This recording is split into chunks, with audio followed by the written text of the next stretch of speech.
जब उपासक सत्य बोलना स्वीकार करता है तो उसके हृदय में डर जागृत हो जाता है। ध्यान रखना, डर ये माया के द्वारा प्रेरित है। अगर व्यापार में सत्य बोलेंगे तो पैसा अधिक नहीं आएगा, अगर हम सत्य बोल दिए तो डांट लगेगी, अगर हम सत्य बोल दिए तो सब लोग जान जाएंगे मैं ऐसा गंदा हूं।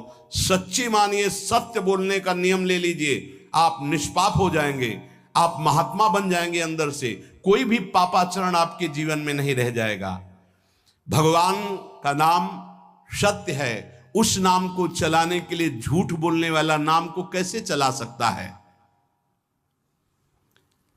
सत्य बोलने से यदि तुम्हारा नुकसान हो रहा है तो तुम सह जाइएगा, नारायण स्वामी कह रहे हैं, उससे बड़ा लाभ आपको श्री भगवान प्रदान करेंगे।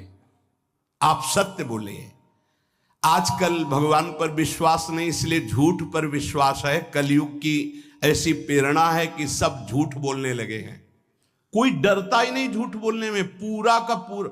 जैसे नहीं कहते कुछ तो सत्य होगा, ऐसे ऐसे महानुभाव हैं कि 100% झूठ बोल जाते हैं, 100%।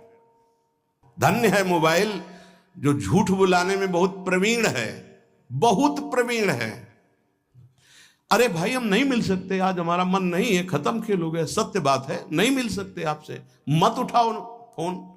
अगर तुम्हें झूठ ही बोलना है तो फोन क्यों उठाओ? नहीं बोलेंगे, नहीं उठाएंगे तो समझ जाएगा कि उनकी रुचि नहीं। ये झूठ क्यों बोलना, सत्य बोलो। झूठ से यदि आप बच गए तो आपके जिह्वा पे नाम निरंतर चलने लगेगा। ये झूठ ही नाम नहीं चलने दे रहा। असत्य आचरण, छुपाने की वृत्ति, असत्य भाषण, ये नाम में प्रीति नहीं। किसी को भी फुसलाने के लिए झूठ मत बोलिए। सत्य बोलने का अभ्यास कर लिए तो पापी जीव भी महात्मा बन जाए। सत्य आवश्यक है। एक बड़े कागज पर ऐसी जगह लिख के रख लो जहां तुम उठते बैठते देखते हो कि मुझे सत्य बोलने का नियम लेना है, झूठ नहीं बोलना है। सत्य साधन कर लो, फिर देखो नाम कैसे चलता है। तपस्या, बड़े बड़े पुण्य, बड़े बड़े तीर्थ स्नान उतना पवित्र नहीं करेंगे जितना सत्य बोलने से होगा। पर बहुत कठिन है इस समय सत्य बोलना। मतलब बात बात पे असत्य का ही वर्ताव हो रहा है, असत्य का अच्छा, ये कोई संसारी आदमी में नहीं, कुछ ऐसे होंगे जो सत्य की वार्ता करते नहीं। प्रायः क्या जाता है, झूठ बोलने में बोल दिया और सामने वाला राजी हो गया, हम निकल गए। लेकिन सत्य ना होने के कारण आप में सत्य आचरण, सत्य स्वरूप भगवान का नाम, भगवान को कहा गया सत्य नारायण, वो नाम नहीं चलेगा। भजन करने का पहला साधन है सत्य बोलना, जबान से सत्य बोला जाए। और भजन की संख्या प्रारंभ में जरूर लेनी चाहिए। यदि 10 माला का नियम लिया, 20 माला का नियम लिया तो उसे निर्वाह करो। जैसे यहां शरणागति मंत्र मिलता है तो 11 माला प्रारंभ में दी जाती कि आपको करना ही है, ज्यादा हो जाए वो ठीक, 11 से कम वो कभी जीवन में नहीं। अपने जीवन में गुरु आज्ञा 11 माला तो करनी है, हर समय करना है। पर ये मन थोड़े दिन तो नियम में चलेगा, इसके बाद छोड़ देगा। दीक्षा तब लेनी चाहिए जब गुरु आज्ञा पे चलने की हिम्मत हो, नहीं तो ऐसे ही नाम जपो करो। और जब नियम मिल गया 11 माला तो चाहे प्राण निकल जाए, हमको 11 माला पूरे करने, प्राण निकलने तक गुरु आज्ञा का पालन करना है। यदि आप नाम जब अधिक मात्रा में नहीं करेंगे तो जो आपको नाम मिला है उसका फल आपको अनुभव में नहीं आएगा। क्यों? क्योंकि नाम का हिस्सेदारी होती है, भजन की हिस्सेदारी होती है। जैसे किसी ने प्रणाम किया, वो भजन लिया। गृहस्थी को इसीलिए मना किया कि रास्ते में परिक्रमा मार्ग में हलवा पूड़ी ये सब बट रहा है, हाथ मत फैलाओ। वो दान कर रहा है, सुकृत कर रहा है, और कोई दूसरे ले विरक्त आदि। आप अपने भूख मिटाने के लिए 4 रुपया के चना लेके भले पालो, लेकिन दूसरे के द्वारा दिया हुआ हलवा मत पाओ। यहां धाम आए हो, भगवत कमाई करने आए हो, यहां नाम जप करो, कष्ट सहकर परिक्रमा दो। हो सके 4 रुपए की वस्तु लेकर के आप पशु पक्षियों को पवा दो। किसी एक का पेट भर, तुम मत पाओ दूसरे का। तुम चाहो तो उपवास कर सकते हो या प्राण पोषण के लिए रूखा सूखा थोड़ा खा लो। ये दूसरे के आराम से धाम में हम आए 2-4 दिन खूब खाए पिए, नहीं, भागीदारी हो जाएगी तुम्हारे पुण्यों की। वहां ऐसे फ्री नहीं है कुछ। भजन का भागीदार राजा भी होता है, जिसके राज्य में रह रहे हैं। जो अन्न देता है वो भजन का, जो वस्त्र देता है वो भजन। इसीलिए गृहस्थ को कहीं कुछ भी स्वीकार नहीं करना चाहिए, ये बहुत ध्यान रखिए। अगर आप कहीं तीर्थ साधु आश्रम कहीं जाते हैं, कोशिश कीजिए कि किसी से सेवा ना ले, और अगर सेवा ले तो उसके अनुसार फिर अर्थ दे दे। अगर आपने वहां भोजन पाया, पानी पाया, तो उसके अनुसार सोच ले कि अगर हम इतना खरीदते तो कितने का मिलता, वो दे दिया तो आपका भजन बच गया। कभी आपको कोई प्रणाम नमस्कार करे, तत्काल बराबर प्रणाम करो। किसी को अपना भजन का हिस्सेदारी नहीं, सबका मंगल हो। ये भजन जितना बढ़ेगा तो आपको भगवदाकार कर देगा। दिन रात 24 घंटे में 21,600 श्वास चलती है। 21,600 श्वास में 6 घंटा तो सोने के चले जाते, उसमें तो चेतना नहीं रहती। अब हमको अगर 21,600 नाम हमको जपने को मिल जाए तो हमारी हर श्वास सार्थक हो जाए। जो हम 5-6 घंटा सोते हैं उसमें जिनका अभ्यास है तो बात अलग है, नहीं तो वो व्यर्थ जाती है। तो हमें एक श्वास में कई नाम जपने का अभ्यास करना चाहिए, जिससे 200 माला फेरने पर ये 21,600 श्वासों की गणना पूरी होती है। अगर हम 200 माला का नियम ले तो इतना हो सकता है। तो हमें लगता है अगर हर समय माला नहीं ले सकते तो श्वास वाली माला बहुत अच्छी रहती है। श्वास में 4 बार खींचो, 4 बार नाम लेते हुए छोड़ो। दूसरा साधन, एक छोटी माला ले ले, जो आजकल तो काउंटर चला है। काउंटर में ज्यादा सुविधा संसार के क्रियाओं में रहने वालों को होती कि किया अपनी जेब में डाल लिया। तीसरा साधन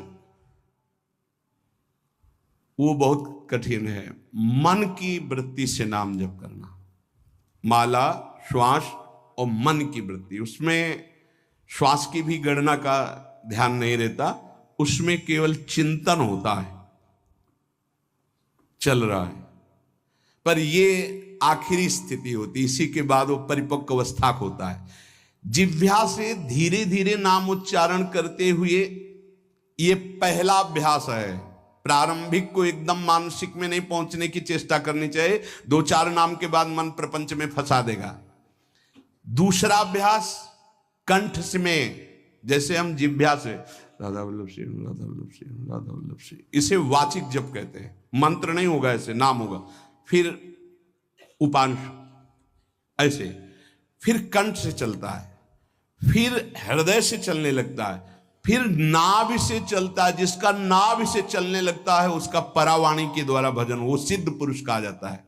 4 वाणी, परा, पश्यंती, मध्यमा, वैखरी। वैखरी जो बोल रहे हैं, जो कंठ से, फिर हृदय से पश्यंती, परा नाभि से, मूलाधार केंद्र से लेकर के संपूर्ण ब्रह्मांड में इसमें नाम गूंज रहा है, वो सिद्ध पुरुष का होता है। पहला अभ्यास जिह्वा हिला करके शुरू करें, राधा राधा राधा राधा। फिर कंठ से, कभी हमारे सदगुरुदेव भगवान को देखना, अगर कोई आ गया और बातचीत का हुआ तो यहां से तत्काल चलता दिखाई देता है ना, कंठ ऐसे ऐसे हिलने लगता है कंठ। अगर शांत बैठे तो फिर नहीं दिखाई दे। अगर कोई है आसपास तो इतनी तीव्रता लगन होती कि कहीं छूट ना जाए नाम। कंठ से विशिष्ट अभ्यासी का, फिर हृदय से परिपक्व अभ्यासी का, और नाभि से सिद्ध महापुरुष का, परावाणी से चलता है। अगर 1 वर्ष तक जिह्वा से अभ्यास किया जाए, ये मैंने किया है, नारायण स्वामी कहते हैं, तो दूसरे वर्ष में कंठ से प्रारंभ हो जाता है। 2 वर्ष कंठ से चले तो अगला हृदय से प्रारंभ हो जाता है, और हृदय से 3 वर्ष चले तो फिर नाभि से 7 वर्ष में नाम सिद्ध हो जाएगा। अगर नियम पूर्वक झूठ ना बोले, सत्य आचरण करे, ऐसे नाम जप करे। हम ये कहते हैं कि चलो थोड़ा धीमे ही सही, पर 12 वर्ष में तो आपको सिद्ध हो जाना चाहिए। 12 वर्ष, यहां बोले 30 वर्ष के, 50 वर्ष हो गए साधन करते हो, ज्यों कहते हो कोई परिवर्तन नहीं। इसका मतलब अंदर से नाम नहीं चलाया जा रहा, नाम में रुचि नहीं। 12 वर्ष में तो वो भगवत साक्षात्कार करके जागृत स्वप्न सुषुप्ति अवस्था पर विजय प्राप्त कर लेता है साधक। ऐसा ही स्वामी जी ने किया। नारायण नारायण नारायण नारायण नारायण, ऐसी सिद्धावस्था हो गई थी। एक टाट की लंगोटी, एक रस्सी कमर में, बस। बड़े ही उच्च कोट और बहुत बड़े अरब खरबपति घर के बालक थे। सारी सिद्धियां उसके पैरों में लौटने लगती हैं, जिसका नाभि से भजन प्रारंभ हो जाता है, परावाणी से। अजपा जाप उसे ही कहते हैं जो नाभि से होता है। अजपा जाप करने वाले उपासक में जो अजपा जाप करने की चाह रखते हैं, पहला भोजन पर ध्यान दे। सात्विक भोजन, पवित्र भोजन। भाई नाम का स्वाद नहीं मिला तो कुछ लोग जो है बहुत प्रसन्न होते हैं जब सांसारिक पदार्थ आता है। बड़ी कृपा श्री ठाकुर जी की रही है कि इस विषय पर जो है बहुत परिपक्व किया है। रोटी नहीं मिली, ये रबड़ी रसगुल्ला की तो बात जाने दो। गंगा का किनारा, गांव में जाना नहीं, जो आकाश वृत्ति से वो आ जाए वही। आप लोगों को तो रोटी तो मिल रही है। पहला नाम सिद्ध करने के लिए भोजन सात्विक और थोड़ा, अगर एक समय पाके निर्वाह कर लो तो अच्छा, नहीं तो 2 समय। 3 समय पाने का तो अधिकार ही नहीं साधक को। भगवान की बड़ी कृपा है, जब भूख थी तब था नहीं, और जब है तो भोजन नहीं पा सकते। वो बड़ा लीला बिहारी है। जब भूख थी तब भोजन नहीं, और जब भोजन है तो नियम कानून इसके लग गए हैं, ये इतना इतना। दूसरा, पहला भोजन पर पवित्र। देखो नाम जप के लिए बहुत आवश्यक है। यही जीवन है कि अगर आप नाम जप करने लगे तो हमारा बोलना, हमारा जीना सार्थक हो जाएगा। अगर नाम जप आपको करना है तो पवित्र भोजन होना चाहिए। 2 टाइम भोजन पाना है तो थोड़ा थोड़ा पाओ, पेट ना भरने पाए, ऐसा ना लगने की वजन बढ़ गया है। वजन बढ़ गया है तो भजन घट गया है, वजन घट गया है तो भजन बढ़ गया है। देखो तुम्हारे संसारिक संबंधी माता पिता चाहेंगे कि तुम्हारा चिकना शरीर होना चाहिए, हष्ट पुष्ट होना चाहिए, लेकिन हम चाहेंगे कि तुम्हारा भजन पुष्ट होना चाहिए, भगवदाकार वृत्ति होना चाहिए। शरीर तो आज है, कल नहीं रहेगा, चाहे जितना चिकना कर लो। संसारिक माता पिता के प्यार में और गुरु के प्यार में यही अंतर है। वो आपके स्वरूप को पुष्ट करेगा तो शरीर तो अपने आप, मन प्रसन्न है तो वो स्वस्थ है, अस्वस्थ होने पर भी स्वस्थ है। अगर शरीर स्वस्थ है और काम वासना है, नाना प्रकार की चिंताएं, ये थोड़ी माता पिता दूर कर पाएंगे। वो तो तपस्या और साधना से ही दूर होती है, ध्यान रख लीजिए। अधिक भोजन पाना, शरीर को बहुत पुष्ट बलवान कर लेना, तो हर इंद्रियों को भोग देना पड़ेगा आपको। वो कोई तपस्वी होता है, जो तपस्वी होता है वो संयमी होता है, जो संयमी होता है उसके चर्बी नहीं होती, ध्यान रखना। युक्ताहार विहार से, प्राण पोषण के लिए केवल शरीर में अन्न जाए तब नाम में प्रीति होगी। खाते खाते अनेकों जन्म व्यतीत हो गए, वर्षों व्यतीत हो गए, अरे अब तो भजन कर लो, कहां तक खाओगे? ये नरक कुंड है, डाला विष्ठा बन गया। नींद, एक नियम बना लो कि इतना ही सोना है। पता नहीं सोने में कौन सा सुख, नींद में केवल एक बात का सुख होता है, आपका संसार का चिंतन नहीं होता, तो आप जो शांत रहते हैं वो सुख होता है, लेकिन वो तमोगुणी सुख है। अगर आप जागृत में संसार का चिंतन न होने दें और भगवत चिंतन कर रहे हैं तो आप महापुरुष हो जाएंगे। सो के जीवन क्यों बर्बाद करते हैं? एक टाइम रखिए सोने का, बस। ये कोई तुम्हारा सुख नहीं है, ये तमोगुणी सुख है। निद्रा आलस्य प्रमादोत्तम तत्तामस मुदाहृतम। और एक बात समझ लो, यद तज्ञे विषमी परिणामे अमृतोपमम। जिसमें विष जैसा शुरुआत में लगता है उसका परिणाम अमृत होता है, और जिसकी शुरुआत अमृत जैसी लगती है उसका परिणाम विष होता है। प्रातःकालीन उठ करके सत्संग में आना विष जैसा लगता है, लेकिन उठ के आ रहे हो तो इसका फल अमृत होगा। ब्रह्म मुहूर्त में सो रहे हैं, जीवन बर्बाद कर रहे हैं। अरे ब्रह्म मुहूर्त में उठिए, स्नान कीजिए और सच्चिदानंद भगवान में चित्त को जोड़िए। ये विष जैसा लगता है, परिणाम अमृत जैसा होता है। तीसरा, 24 घंटे में 1 घंटे का तो एकांतवास करना सीख ही लो, चाहे गृहस्थ हो चाहे कोई भी हो। 1 घंटे हमसे कोई बात नहीं करेगा, अपने दरवाजा बंद, थोड़ा 1 घंटे कोई ऐसा समय निकालो जिसमें चित्त को केवल श्री कृष्ण से जोड़ो, प्रियाजू से जोड़ सको। चौथा, विरक्त साधक, तकिया, गद्दा, ये सब चीजें अगर लगा के सोओगे तो नाम जप नहीं होगा। देखो, हितधाम में कुशासन और एक ईंट कुशासन के नीचे, सर्दी में ओढ़ने के जो हमारे कंबल थे वो आटे का बोरा बलराम जी ला के दे थे। जीवन को यदि आप कसौटी पे नहीं कसेंगे तो भजन नहीं होने वाला। अब तो शरीर रोग से ग्रसित है, आप चाहे जहां रखो चाहे जैसे रखो, प्रियाजू जाने। जब तक हमें भगवदाकार वृत्ति ना हो जाए तब तक विषयों को स्वीकार नहीं। ऐसे हैं साधक, बड़ा सुख मिलता है। एक ऐसे पड़ा हुआ है आसन, उनके कमरे में जाके देखिए, केवल आसन ही है। कितने ऐसे साधक राधा कीलकुंज में रहते जिनकी चटाई केवल है, न तकिया है न गद्दा है न कोई। उसी चटाई को ऐसे खड़ा कर दिया, बिछा लिया, बस उसी में पड़े, भोजन मिला पा लिया, ऐसे रह रहे हैं। कमरे में देखो जाके तो ऐसा लगेगा कि इसमें कोई रहता ही नहीं, कुछ है ही नहीं, केवल चटाई है। तकिया गद्दा विशेष विलासिता की वस्तुएं तो नाम जप नहीं होने वाला, ध्यान रखना। जहां पड़े आराम से नींद आ जाएगी, सो जाएंगे, और जब तो नींद उतनी आएगी जितनी आवश्यकता है।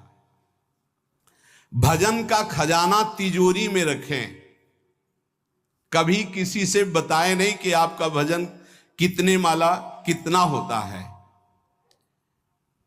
पूज्य नारायण स्वामी जी कह रहे हैं, भजन को खजाने में रखने का मतलब है लूटने वाले डाकू माया भेजती है, काम क्रोध लोभ मोह मद मत्सर आदि, और प्रिय गृहस्थ भगत आदि। कैसे प्रिय गृहस्थ? स्वामी जी अब ये सब आप ही कहा है, बहुत बीमार है, आप देखना। ठीक है, दूसरे की दुख निवृत्ति करना संत का स्वभाव होता है, पर हम जिस मार्ग के पथिक है, हमारा कर्तव्य है। हमारे पास हमारे प्रभु के सिवा कोई नहीं, हमारा जो कुछ है वो प्रभु हैं। ए भैया, जैसा श्री जी चाहेंगे वही सब मंगल करेंगे, ये शब्द होना चाहिए। उससे उसका भी मंगल होगा, आपकी भक्ति पुष्ट होगी। कभी भी जो गृहस्थ में भजन करता है, किसी भी तरह का किसी से भी कोई प्रतिग्रह ना ले। नहीं ले लो, ये लो ही बढ़िया है, रख लो। नहीं महाराज, हमारा ये मार्किन का गमछा ही काफी है हमारे लिए।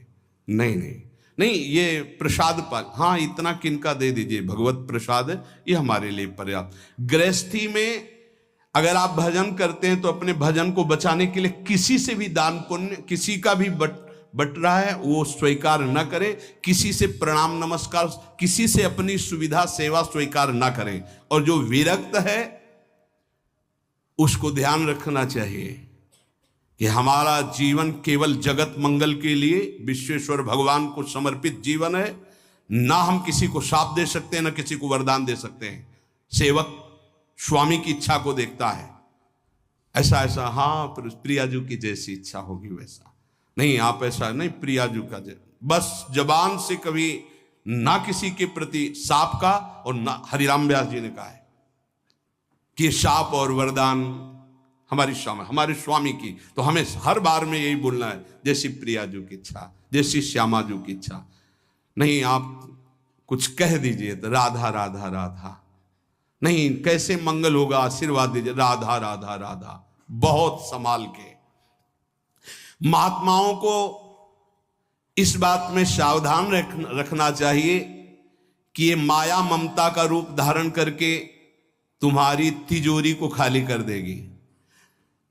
खजाना लूटने के लिए माया बहुत अनुभवी महापुरुष है, सेवक के रूप में आती है। खास सेवक बनकर। आज तक जहां दगा हुआ है तो खास से हुआ है। जब वृक्ष कटने लगे तो आपस में बात की, भाई ऐसा कौन आ गया जो हमें काट सकता है? बोले हमारा कोई मिल गया।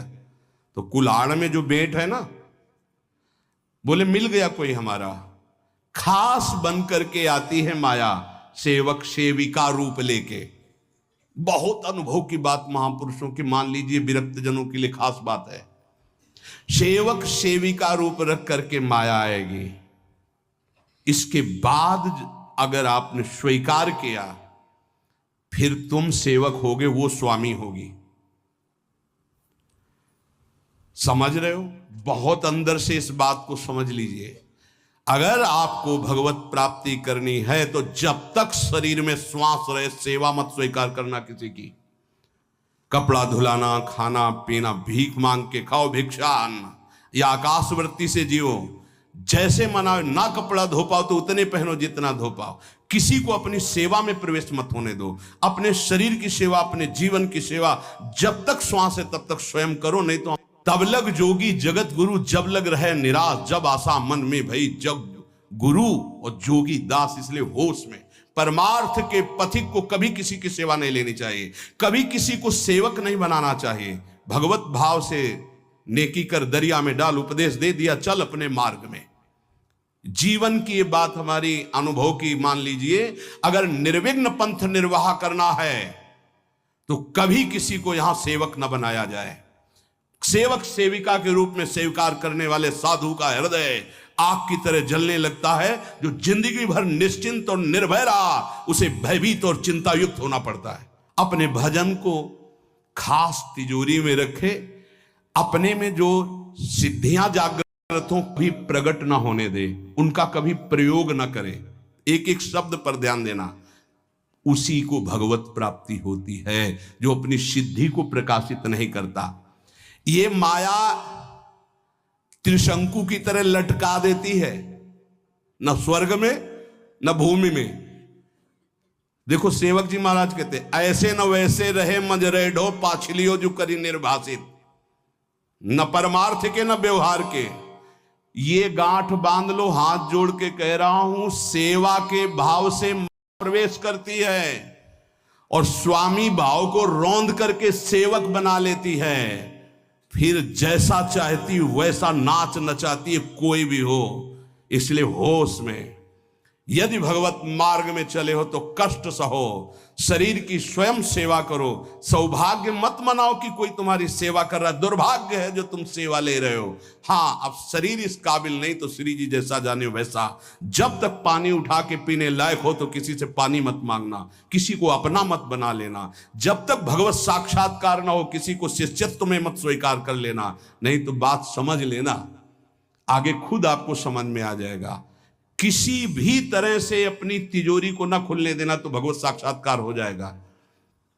बोले नहीं, हमारा तो परहित की भावना और प्रचार करना है, तो है क्या तुम्हारे पास प्रचार करने के लिए? परहित की भावना के लिए है क्या तुम्हारे पास? जब तक सर्वत्र श्री कृष्ण का अनुभव नहीं हो जाता तब तक उसमें कोई सामर्थ्य नहीं होती। और जब सर्वत्र वासुदेव का अनुभव करता है तो उद्धार किसका करना है? विचार करके देख लीजिए। फिर वो स्वांता सुखाए तुलसी रघुनाथ गाथा। इसलिए भजन के खजाने को बचा के रखो। रूखा सूखा टुकड़ा खा करके गंगा जल यमुना जल का आचमन करके जीना सीखो। अच्छे अच्छे पदार्थ सामने होने पर वही पदार्थ स्वीकार करो जिससे तुम्हारी जिह्वा रुचि ना कर पावे। ये दुष्ट है, इस दुष्ट को दंड दो। नारायण स्वामी जी ने कहा है, आगे हमने कल चिंतन में पढ़ा था, कह रहे हैं कि हमने इसको कैसे वश में किया। जहां गरम जलेबी बनती थी वहां खड़े हो जाते थे, कहते देखो कितनी बड़ी हाल है, नहीं मिलेगी तुझे, चलो। पूरी बाजार में घुमाते थे और कहीं भी इसको नहीं। और अगर संयोग वसात मिल जाती थी तो गंगा जल में फेंक देते थे। हरिद्वार में नारायण स्वामी जी गंगा जल में फेंक देते। हाँ, बहुत बढ़िया मीठी, ये ले। अपने हृदय को पावन रखने के लिए इसी जन्म में भगवत प्राप्ति के लिए आहार को सुधारा जाए और निरंतर नाम जपने का अभ्यास किया जाए। शेष चर्चा आगे। श्री राधा वल्लभ लाल।